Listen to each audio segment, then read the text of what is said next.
We're almost done getting everything configured. We've got Flutter installed successfully. We see a couple of ways to use the Flutter VS Code extensions to run our app more conveniently. Now we're going to get Firebase set up, which is going to be the engine behind all of our backend services to authenticate our users, to store our data, our files, etc. So we're going to get all of this going before we actually create and get our starting code set up for our Flutter app. So in order to start working with Firebase, in order to set up a Firebase project, you want to head to firebase.google.com. You'll sign in with your Google account, and then you'll select the button Go to Console. So we'll be taken to our Firebase console, and we want to create a new Firebase project. So we'll select Add Project, and I'm going to be naming my project Flutter Share. So I'll provide that as the project name. Feel free to use whatever project name that you like. Then you'll select the terms and choose Create Project. And once our project's ready, we'll hit Continue. And we'll see once we have our starting code how to integrate Firebase with our Flutter app using the iOS integration and Android integrations to run it on both types of devices. But right now we're just going to get all of the resources configured, and we're going to have just a high-level overview of all of the different tools that we'll be using within our Flutter app. So we're going to be using the majority of the resources that Firebase makes available to us. You can see them all here on the left-hand side, and we're going to get started with authentication. So to authenticate our users, we're going to be using social login. Namely, we're going to be using Google sign-in the same fashion that we signed into Firebase.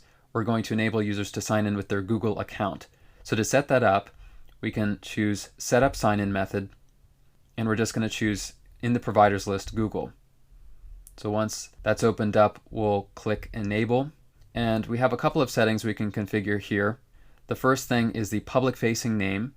So when a user wants to sign in with Google, they'll be given a modal that tells the user the name of the app that they're signing into. So here we can put in the name of our app. Again, I'm going to use Flutter Share. Feel free to use whatever you want. And we also need to include our project support email. And note that we have these question marks here, this question mark icon that we can hover over, and that'll tell us more information about a ton of different things within the console. So make sure to make use of that. We can see here that the project support email is presented to users when they authenticate with Google. So it's basically to associate a given email with our application, and we just want to select the one that we signed up with using our Google account. So once that's configured, and note that if you don't provide this support email, you're going to get an error, specifically if you run it in your iOS simulator or on an iOS device. So we've got those two things set up, and we can hit Save. We'll see how to do the full setup for Android, and that involves creating what's known as a SHA-1 fingerprint, but we'll cover that in a later section. Now, moving on to our database, we're going to be using the real-time database, Cloud Firestore. We have a couple of options here with Firebase. We can either use the real-time database, which is the original Firebase database, or we can use the Cloud Firestore, which I think has better queries, a more sensible way of structuring data for our database. It basically consists of what's known as collections and documents.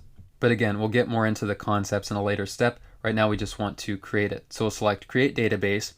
We want to choose the option to Start in Test Mode to enable all reads and writes. This is going to be helpful for development, not so great in production. It's going to enable any user using our app to read or read any piece of data or write, that is, make any changes to our database that they like. What we can do, however, for production is we can set some rules where we can say, for example, that we want only a user that has created a given post to be able to edit that post, for example. But we can set those rules later on. Right now we'll just hit Next, and we can choose the location that we want our database to host our data in, and for the data to be served to us and likely our users in the fastest manner possible, we want to choose the location that's closest to us. So I'll provide the area that's closest to me, and I'll hit Done. And once our database has been provisioned, we'll see the interface for working with our data, seeing data and changes. As I mentioned, it's a real-time database, so we will be able to see changes as they happen in real time, which is really neat, directly within this interface. You can start managing data right now. We don't have any at the moment, but you can add a collection. So if you want to start working with things and see how this works, how the Firestore database works, go right ahead. We'll cover the concepts behind it in a later video. You see a data tab here for working with our data. We see rules for setting up those rules that I mentioned, indexes for more performant querying to basically tell our database what types of queries we'll be performing in order to speed up the reads and optimize our database to get our data in a more efficient manner. So we've got our database set up. Now we'll move on to storage. And storage is going to be where we store all of our media files naturally. So we just want to choose Get Started to get that set up. Again, it includes some rules. So in a similar fashion to our database, we can configure how our different files are going to be read and updated. We'll select Next. We'll choose our location once again. It should automatically provide the previous location that you selected for your database, and we can just hit Done.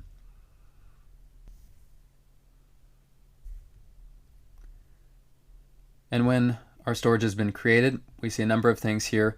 We can upload files manually, upload folders manually. We can also delete them.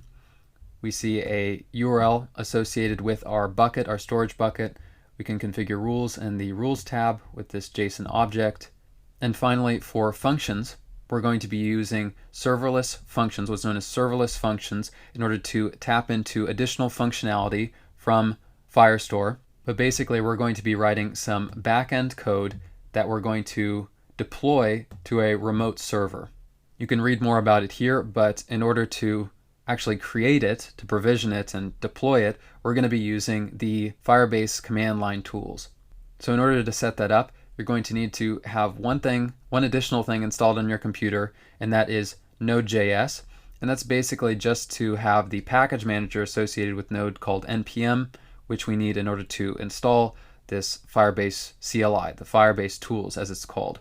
So if you don't have Node, you'll need to go to nodejs.org. I'd recommend installing the long-term support version, which is version 10. So you can get the long-term support version. And in order to install the Firebase tools, once you have that, you can head to your terminal or command line, and you'll just run npm install -- global to install it globally on our computer, Firebase -tools. And depending on your permissions, you might need to run this as a super user, which involves prepending this command with sudo, and you'll provide your password. And when that's done running, you should see Firebase tools and the version that was installed on your computer. So that's just a high-level overview of all of the different resources that we'll be using within the Firebase console.